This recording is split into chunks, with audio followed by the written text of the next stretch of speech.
about to watch this video. Terry Crews trying to warn us. They mocked him. Let's see what that means. One of the most universally loved Hollywood stars, Terry Crews, attempted to warn us about the depraved nature of powerful executives in the industry. Not only did he share his extremely humiliating experience to a global audience, but he also tried to do the right thing and get justice legally, only for his case to be thrown out due to what seemed to be the LAPD being paid off. As if What? that wasn't bad enough, self-proclaimed macho men in the industry made fun of Terry for sharing his story, giving more of a reason for victims to remain silent. Terry Crews is like the Hulk, and I just couldn't get how he said that he didn't, like he froze, like he was afraid. A little chubby white man grabbed your nuts and you ain't do shit. That's funny. I think it's hard for me to think that the dude with all those muscles can't tell an Asian to not touch his ass. Is there a chance that Terry just might be gay and hasn't come out the closet yet? Because I had the same thought that you just had. Ironically, as much as these men tried to minimize Crews, all it did was expose themselves for being a cog in the wheel of Hollywood's the countless dark moments in Terry's career. Although the world saw him as a lovable, muscular teddy bear, deep down he was suffering from a lifetime of pain. Today we are going to deep dive into the tragic story of Terry Crews, the gentle giant who never had to build a facade to be loved. The reason Terry Crews decided to become a chiseled 250-pound beast was because he thought he would have to kill his father. A lot of my desire to be strong was because I knew one day I may have to kill my father. Terry Crews was the son of a violent alcoholic father and an extremely religious mother. Well, my earliest memory is my father knocking my mother out. He was physically abusive, just straight up. And it's wild because he didn't hit us, because my mother would kill him. Right. But my mother let him hit her. Not let, I wouldn't even say let, but she would just say, she kind of took her abuse as par for the course. Divorce was not even considered an option because of his mother's religious views, so Terry had to witness this constant violence through his formative years. Additionally, his mother's religion did not allow Terry to go to the movies, watch television, listen to music, or really do anything that was secular, so he developed an incredible imagination and a knack for drawing. I started this art ability simply because I had a huge imagination and was wondering what the world was like. I mean, people would tell me, they went to the movies and they would describe the films, and I would try to draw them out. Wow. Because I couldn't see them. Whether it was playing the flute, dancing, painting, or acting, Terry knew he was destined to be an artist. But coming from Flint, Michigan, being an artist was not a realistic career, so he constantly felt the need to suppress his dreams. In the 9th grade, he was finally allowed to play sports, and being a larger kid, he gravitated to football. At Flint Academy High School, Terry was the backbone of their defense. Despite this, he never got any offers to play college ball. He did, however, receive an art excellence scholarship to attend Western Michigan University. At WMU, he decided he would give football another chance. Due to his size and natural athletic ability, he earned a spot on the team as a walk-on player. As a defensive end, Terry was named to the All-American team by the National Strength and Conditioning Association. Over his college career, Terry Crews recovered 4 fumbles, which was one shy of a school record, and recorded 12 tackles in a 24-12 victory over Wisconsin. His play on the field helped him earn second-team All-Mid-American Conference honors. Crews helped Western Michigan win the Mid-American Conference Championship in 1988. And even though Terry still believed he was destined to be an artist, he just had no realistic way of achieving that dream. Plus, he had a chance of making the National Football League. All the way back to college, when I was dating my wife, I told her we were sitting Wendy's parking lot. We were sitting in the Wendy's. They had little places in the front where we sit there. And I said, look, first I'm going to play in the NFL. Then we're going to move to Hollywood. We're going to make movies. Wow, he really spoke into existence. You see, because I always talk. Right. And that's what got on everybody's nerves. Okay, they was like, he talking again. Yeah. But I told her, I said, that's what we're going to do. We're going to play in the NFL. Then we're going to move to Hollywood and make movies. She was like, okay. And all this talk about football is reminding me that it's the best time of the year. The NFL season and the NBA season are underway. Videos though, I'll say that.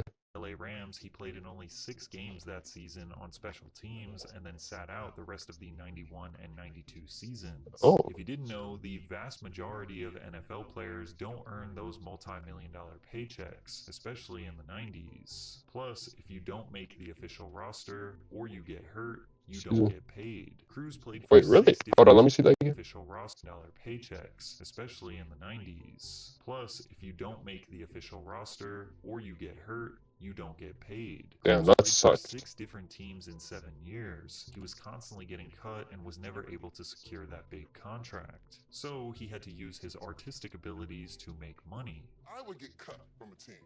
Okay. And, I played on 6 teams in 7 years, so that happened a lot.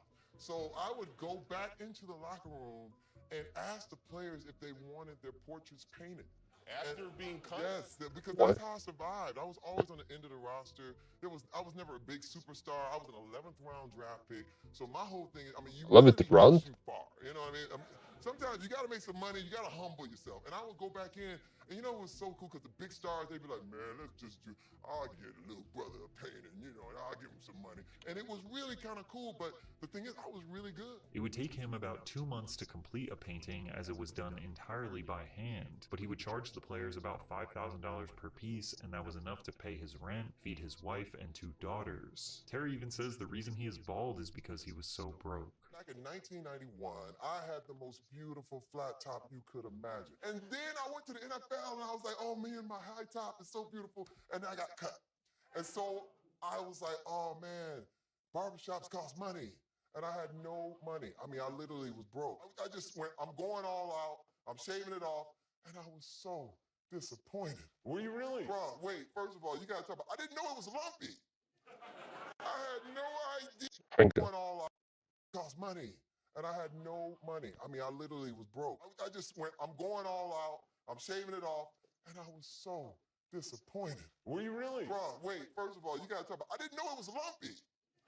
Ooh. I had no idea there was lumps in my head. It was now 1997, Terry was almost 30 years old, and he knew he was never going to get the consistent NFL job. Over Crazy his how he played 7-year career, Terry the played in Redskins. a total of 26 NFL games and secured a total of 5 tackles. Feeling defeated Wow. with absolutely no direction to go in, it was actually his wife who brought up that promise that he made to her back in college. She said, "Let's take the girls to Hollywood and make movies." But how does a guy with no money, no connections, and a family of 4 survive in Hollywood? Well, he started by asking his former Washington Redskins teammate Ken Harvey for money. And I was taking these loans from my friend, continued to take, I probably took about 20, 30 loans from this guy. And he was a pro football player. He's my good friend, Ken Harvey. He's still my good friend to this day. And that's what's so amazing. Man, that's a real one. Shout out to him. I asked for one more loan. He said, dude, that's it. I can't do it anymore. Terry lived off his friend's money for a year and a half trying to get a job working behind the scenes of a Hollywood production. He was unsuccessful. Desperate to pay the bills, he went to a temp agency to find work where they gave him a job sweeping factory floors for $8 an hour. Sweeping floors humbled me. Like, there's a breaking that you have to go through. Because there was a long time I wouldn't do that. Right. And I was like, hey man, I'm too proud for this. And what would everybody think if they see me sweeping the floor? Right. And my wife was like, they don't know you. After sweeping floors, Terry used his natural size and NFL pass to apply for security work. He landed multiple jobs in LA working security outside of various Hollywood studios. In 1999, he was working outside the set during the filming of Next Friday, starring Ice Cube and Mike Epps. Terry's job on that set was to secure, aka just watch Ice Cube's car for 12 hours. And I was out there literally watching Cube's car. And there I'm like, I'm in the business. But I was so far from anything happening. Through working security, Terry met a friend who was a location manager. Location managers basically just oversee all of the various locations of a film production, and they also hire security to secure those locations. Well, he's like, dude, we're doing this really intense movie at the Jungle right now with Denzel Washington. You gotta come check it out. I came on set as a visitor. I've always realized that you just have to go. Like, if you just show up, a lot of times your opportunities are there. I was watching Denzel prepare, and I was studying him, and I was like, this is how an actor at the top of his game does his thing. Oh, I forgot about that. I forgot he was on that movie. That was a great movie. I ain't gonna lie. And he said, Definitely top 10 for me. "You want to be in this movie?" I said, "Yeah." I was like, "Sir, whatever you need me to do." It was wild. And he said, "I'm gonna find ways to use you in the movie." And I was like, "Whatever you need." And I didn't get one dime for training day. I What? just showed up. I volunteered. I said, "Whatever I can do, I just want to help the movie. I want this to be the best thing ever." Oh, you mother. Okay. Terry's uncredited role in the film was so small and seemingly so insignificant, yet it was the reason why he got his big break in Hollywood. Training Day was a $100 million box office hit, and it just so happened to be one of Ice Cube's favorite movies. And when Ice Cube was I don't watching blame him. Training Day, It's a he great movie. remembered Terry Crews as the security guard from his set 2 years ago. So he got in contact with Crews and asked him to audition for his next film, Friday After Next. They remembered me.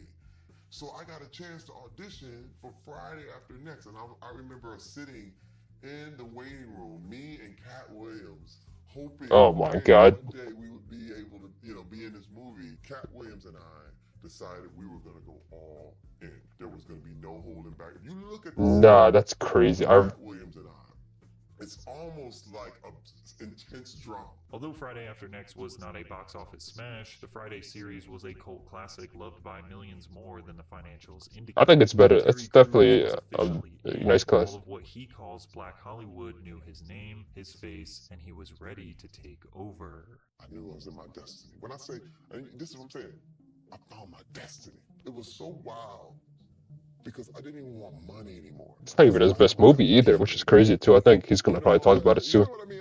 It's true because you could talk about athletes and money and all that stuff, but there's a point when I'm sure when you just catching and doing everything right, you wanna chase that again. Despite Terry seeming like he was on top of the world, he was still suffering through dark times. One Christmas that he calls the Christmas from Hell, he decided to take his children and his wife back to Flint, Michigan to see his family. Fearful of his father, also known as Big T, resorting back to his old ways, Terry told him to keep his composure in front of the grandchildren. But once the alcohol got flowing, Big T lashed out, and he hit Terry's mom in front of the children, knocking her tooth out of place. I said, "So Really? what's going on?" "Oh, nothing." I said, "Didn't I tell you? Didn't I tell you not to act up? Didn't I tell you?" CT. Bam! Bam! Bam! Grown ass man now. I hit him. Then my brother came in. Bam! We beat his ass, CT. Now let me tell you something. This is the thing. Now this is what I want everybody to get. I didn't feel better. I didn't feel better. It didn't work. Terry learned right there and then that physical violence is never going to solve his problems. Because the thing is, with all this stuff, you have to rise above. I wasn't rising above. I went down with it. I went to his level. This is why gang members, when you shoot back, now you just like everybody else.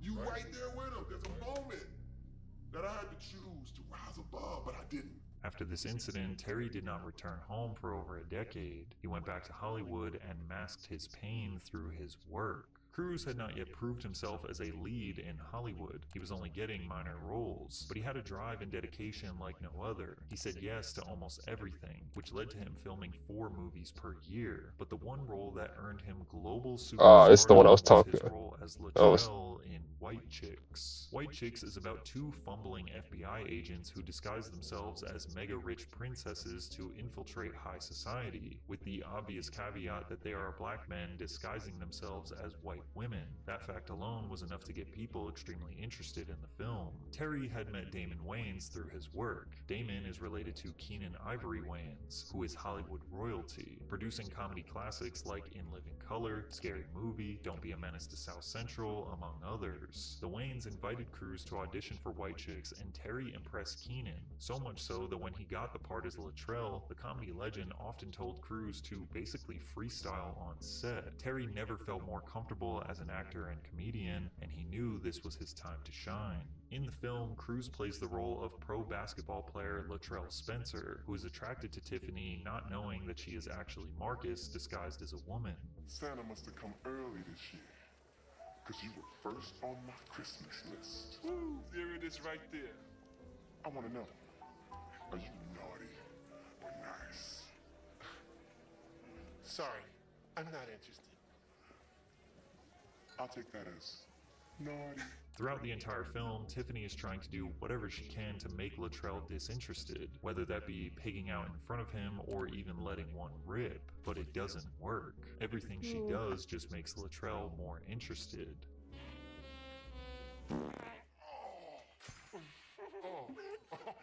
Oopsie, I had a poopsie. Girl, we gonna get along just fine. Oh. Back at you. Oh, nah. I forgot about. Iconic scene from this film that defined Terry Crews' entire career was when he picked up Tiffany to go out to eat, turned on the radio, and sang every word to 1,000 Miles by Vanessa Oh, yeah. Hamilton. The most shocking part about this scene was that it was actually filmed in just one take. It only took one take because Terry actually loved this song and knew every single word to it before ever stepping onto the movie set. Despite being hilarious in the entire film, Terry's career drastically changed from this scene alone. Slowly but surely, everything just started to change for me. People would give me my mail, like, making my way downtown. And they were like, do the song. White Chicks grossed over $100 million in the Wow. box office, but it is widely regarded as a cult classic. He became recognized globally and his Hollywood presence skyrocketed. From there, Cruise got a taste of the Adam Oh, I Sandler forgot about stimulus this. package Oh, when he okay. secured a role in The Longest Yard, which was a film about a washed-up former professional football quarterback who goes to prison and is forced to assemble a team to play against the guards. Terry's character, Cheeseburger Eddie, is known for being able to get any item from the McDonald's menu into their prison. I knew you couldn't resist my I got the shakes that'll make you quake. I got the fries that'll cross your eyes. I got the burgers that'll... I just got burgers. He also did one of the cleanest robot dances you will ever see. Terry continued to steamroll through cult classics, securing the role as the president in Idiocracy. Idiocracy was written and directed by the legendary Mike Judge, who thought Terry was an absolute perfect fit for President Camacho, a former professional wrestler and also prawn star. Shit. I know bad right now, with all that starving bullshit, and the dust storms, and we running out of french fries and burrito coverings. Yeah. But I got a solution. That's what you said last time, dipshit. Ironically, Oh. President Camacho would have a decent chance at I think winning the I've actual seen that scene though presidential for some reason. election I don't think I've seen the today, but movie. It was again a connection that Terry Crews made on set that would get him another career-defining role, which was portraying Chris Rock's father on the TV sitcom Everybody Hates Chris. Oh, this one. He's like, I want you to play my dad. Because he saw me and my wife and my 2 kids out there in Santa Fe, New Mexico, when we was filming Longest Yard. He was watching. And that's the thing on other people. You got to remember, everybody is watching. Everybody is watching. And so then I played Chris's dad on Everybody Hates Chris for 4 years straight. This man, when I look at my life, man, I just thank God for every opportunity. Everybody Hates Chris is an extremely highly rated sitcom, achieving a near perfect score from both fans and critics. Wow. And although it is a comedy, it is primarily about adolescence and family life in inner city poverty, the determined struggles of decent parents trying to provide a better life and values for their family, which made Terry the perfect candidate for the role, as that kind of explains his real life. Cruz's character Julius was Oh, so he basically could relate. Oh, so that makes so much sense. That's why I mean, I don't know if you knew that personally, but Don't throw that away. Eat that. That's 30 cents worth of oatmeal. Unplug that clock, boy. You can't tell time when you sleep. It's 2 cents enough. Throughout his career, Terry constantly broke the trope that muscular African Americans had to be portrayed as tough gangsters. Muscles aren't funny was a common thought in the industry, and Terry Wait, knew really? he could break that barrier. He didn't need to pretend to be something he wasn't for the approval of Hollywood. He didn't have to build some facade and maintain it so he could get consistent work. He always remained himself, and that's why fans loved him. True. Terry Crews is a giant muscular teddy bear that deserves to be loved and appreciated. After his hard work through the 2000s, Terry Crews was officially an A-list superstar, but his dark past that he hid from his wife was at its tipping point. Not the money, the fame, nor the acceptance from the world could distract him from the secret he was hiding from his family. And on his darkest day, to what he now calls D-Day, is when he had to admit to his wife that he had cheated on her. Years go by, but my wife was always suspicious. Like, what's up with you, Terry? And I'm like, I'm good. And I remember starting arguments, so she would stop talking. You start to forget which lie you told. Things start to conflate, and you got mixing up, and the pornography never stopped. It would be at a lull, but I'd go like a month and be like, oh wow, I'm good. And then February 2010, she was like, what is it I don't know about you, Terry Crews? And I'm like, what she has to complain about? It's a good life, And the question I would ask her, and I would literally ask myself, was like, why doesn't she believe me? When the question I should have been asking is, why am I lying? And I blamed her for not believing me. That's how deep it goes. And I'm gonna tell you, success is the warmest place to hide. You get a lot of psychopaths. Damn, that's cold. It's a nice. You're right. I had tons of people like, man, you good. In comparison to everybody else, oh my God, you never hit your wife. You bring the money home. You do all this stuff. But I was not real. I was a lie. I was living a lie. And when I told my wife, I heard this gasp on the other end, and I was like, oh boy, I think it's over. And she said, I'm done. She said, I don't know who you are. I have no idea. Because see, to me, it happened 10 years ago.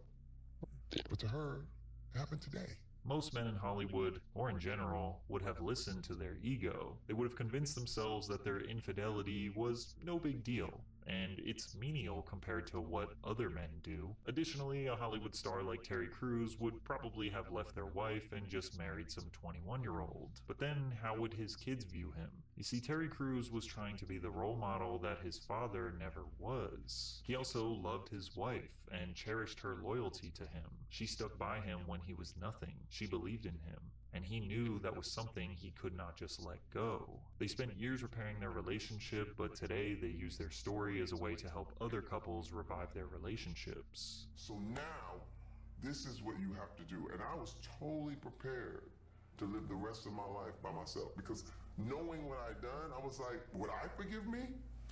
See, that was the big thing. Like, would I forgive me? And you know what the answer was? No. No. Yeah.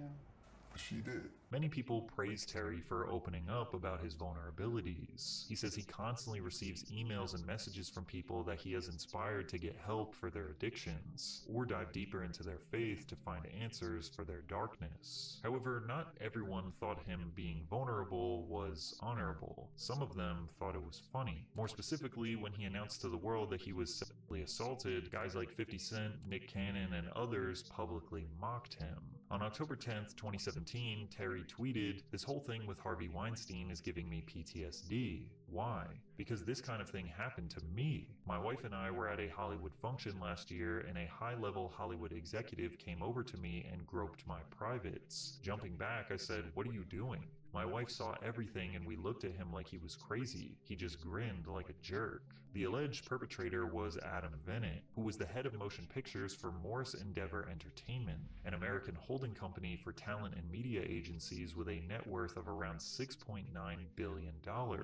servicing A-list clients like Jake Gyllenhaal, Christian Bale, Hugh Jackman, Denzel Yep. Washington, and even Elvis Presley. Based on the casual nature of Terry's tweet, it was kind of hard to take him seriously. Then when he went on national news to tell his story, they realized this was no joke.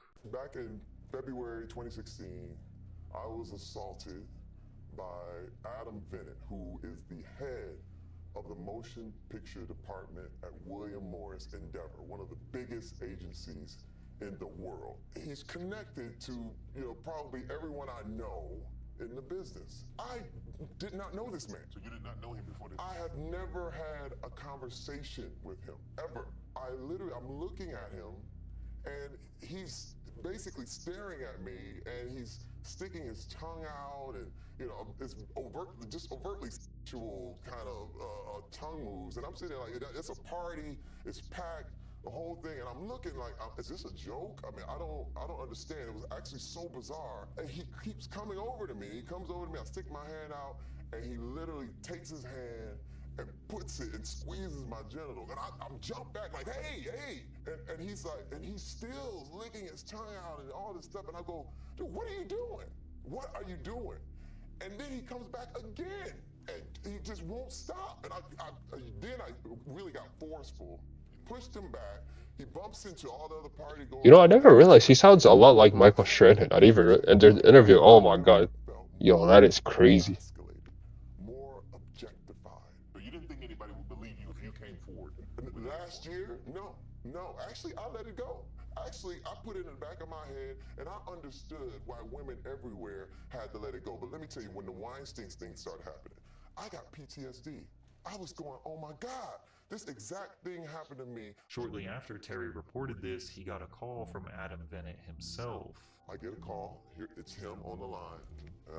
I'm sorry. I was drunk. I wasn't myself that night.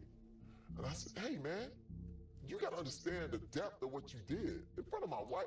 I said, man, you don't even know how close you got to really being hurt. And I said, you need some help. I said, you need to go get help. And he was like, yeah, okay. Was it sincere? Did you feel like it was sincere? No.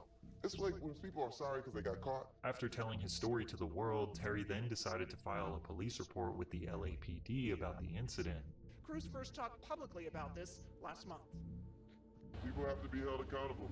We're going to go all the way. Determined to get justice, Cruz filed a lawsuit against Adam Bennett. Russell Simmons, a record executive WWE, not surprised. with Terry Crews in his life, emailed Terry asking him if he would give the agent a pass. But Terry remained firm.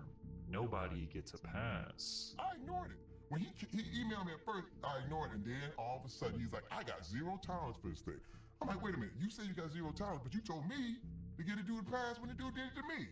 I said, that's because abusers protect abusers. This culture protects them. They protect each other like that. Terry even told his story in front of the Senate. My name is Terry Crews. I am an actor, author, former athlete, advocate, and a survivor of a sexual assault. This past year, we have seen powerful men in Hollywood and elsewhere finally held accountable for sexual harassment and assault. We also saw the backlash survivors faced after coming forward. It's sad that people say, we need to care more about men who are SA'd too, but when men speak up about it, they oftentimes get made fun of. Very true, yes. The people who should be ridiculed are the gross assailants, not the victims. Since this was at the heart of the Me Too movement, where most people speaking out were called opportunists and liars, many raised the argument that nobody could possibly assault a 250-pound muscular beast like Terry Crews, essentially proposing the idea that he was lying or doing this for attention. 50 Cent was one of the many who ridiculed him. On Instagram, he posted an image of a shirtless Terry Crews with the words, "I got R-worded. My wife just watched." It also featured a second photo of Crews in a suit with a rose in his mouth with the words, "Gym time." Nah, he lame for that, I ain't gonna lie. Bro, LOL, what the F is going on here, man? Terry, I froze in fear. They would have had to take me to jail. Get the strap. 50 doubled down on his comments in an interview with Larry King. Terry Crews is like the Hulk. This guy's like huge. And he when he gets into a scenario, starts to explain the scenario because he was speaking to the Senate, and the lady asked him, "Well, you didn't do anything. You didn't like push him off, and I just couldn't get how he said that he didn't, like he froze, like he was afraid. And Terry was approached and asked to respond to 50's comments. He took the high road. Today, 50 Cent took a shot at you on one of his posts, saying that saying with how big you are, how could this have happened to you? Yeah. And he said if it had happened to him, he would have grabbed his strap. Well, I love 50 Cent. I listen to his music while I'm working out. That's the deal. Amanda, the stairs. Anything about how big you are? Is that something is that a fair comment by him? Well, first of all, I proved that size doesn't matter when it comes to sexual assault. But that didn't stop the conversation around Terry. In fact, it just poured more gas on the fire. Some people even started to ponder if Terry was gay, and that maybe he liked it. Is there any chance that Terry just might be gay and hasn't come out the closet yet? Let me tell you something. When I saw that today, right? If with me for a split That's lame too. I ain't gonna lie. That's even worse, actually. that you just had. When you're from the street, and now Terry Crews from Flint. He's from Flint, Michigan. I don't know nobody else. Some of the coldest gangsters I know come out of Flint, Michigan. So what the fuck he was trying to I mean, he's not do wrong, though. purse and the boots, I don't get it because it doesn't prove anything. And to the LGBTQ, to the Terry Cruzes of the world, listen, we're not here to bash nobody. Some things Man. are misconstrued. Man, that's not what you. Nah, don't spin back. Don't. Also, More of Terry's peers chimed in, like comedian D.L. Hewley. What do you think of the whole Terry Crews thing? I think it's hard for me to think that the dude with all those muscles can't tell an Asian to not touch his ass. His ass was Whatever. whatever he touched. I just do. I don't understand. I think that now everybody's so into this notion that it happened to me too. Hey, mother, God gave you muscles so you can say no. Presumably fed up for being mocked and He's not wrong there. I can't hit on that part. Kind of snapped at Tull, and the way he responded just caused even more controversy. He got into a back and forth with DL Hewley on Twitter, where DL suggested that he should have slapped the executive for groping him. Oh, To which damn. Twitter replied, "So, sir, if you truly feel that is a correct way to deal with toxic behavior, should I slap the shit out of you?" This tweet absolutely exploded with 227,000 likes, but they were just in it for the drama. Many others felt like Terry crossed a line. What? So let me get this straight. He want to slap the black man for commenting on his situation. Alright, bro. Alright, bro. Don't do that. That's female stuff, bro. Don't say that stuff. I know this is old, but don't do that. Basically driving him in front of his wife. Nick Cannon jumped in on the conversation. While he said he respects the way Terry handled the situation, he doesn't think that absolves him from being joked on. a little chubby white man grabbed your nuts and you ain't do shit. That's funny. You a big ass mother. We gonna joke about that. You come on Wildin' Out, it's gonna be nut grabbing jokes for the whole episode. Like, because it happened in the public, we're talking about. It's not. We can joke about this. There's no hate involved in this, but that's how you get over that. Humor heals. Like, let's talk about it. So he can't. I don't agree with him jumping out there and badgering all of these other people who are just talking about it. Like, they're Jimmy Kimmel, Jimmy Fallon, they made jokes about it too. Why you not getting crazy with them? Nobody seemed to acknowledge that if Terry Crews beat the snot out of this guy, he would be labeled as the crazy black guy who overreacted and beat up the innocent white executive who was just playing a little joke. Unfortunately, Terry's lawsuit never got to see a trial, and a settlement was reached between Bennett and Crews, meaning Terry did get some sort of payout. Bennett denied the allegations in court documents, claiming his actions towards Crews were not sexual and caused no harm. However, Crews claims that the case was thrown out because Bennett was in the LAPD's pockets. He tweeted, "Adam Bennett has been the event chairman of the LAPD Foundation, which raises millions for the LAPD. Anyone wonder why my assault case against him was thrown out by the DA? Yeah. #MeToo. Terry risked his career to try to expose the dark reality of a Hollywood executive, and for that, he was mocked and ridiculed by his peers. Some of them will never work with Terry because of this, but it doesn't really seem like it impacted his ability to get work. Brooklyn Nine-Nine, Terminator Salvation, The Expendables 1, 2, and 3, Bridesmaids, Arrested Development, The Ridiculous Six, Sorry to Bother You, Deadpool 2, hosting America's Got Talent, and even becoming the most iconic Old Spice spokesman in history, it's safe to say that standing up for what was right paid off in the end. All of Terry's decisions, even if deemed So pretty much controversial, were done in the spirit of being the man his father So he had learned this about was. Hollywood, and then Terry is redefining masculinity, constantly asking himself, what is the right thing to do as a husband and as a father? And despite all the pain, torment, and abuse his father put onto him, he forgave him, and they made amends. And I got with my father, and I forgave him. I learned, I said, you know what? My wife taught me forgiveness. I need to forgive you. And I'll never forget these words. I said, you know what? I've been waiting on you to say you're sorry. You know what? I am going to say right now that if I could choose my parents, I choose you because I came through you. I'm not from you. I came through you. You didn't come from your parents. You came through them. So you do not have to take the stuff that they have. You can choose what to take. You can choose the good or choose the bad. You don't have to settle for, well, this is what we did, this is how we are. So I told him that, and he broke down. He broke down, and I gave him the hug of a lifetime. And this hug lasted, I swear it felt like it lasted 10 minutes. And he cried, and he broke down, and he said, I'm sorry. I'm sorry for what I did to you, Marcel. He said, I'm sorry for what I did to you, and your brother, and your sister, and your mother. And that's what I was waiting on.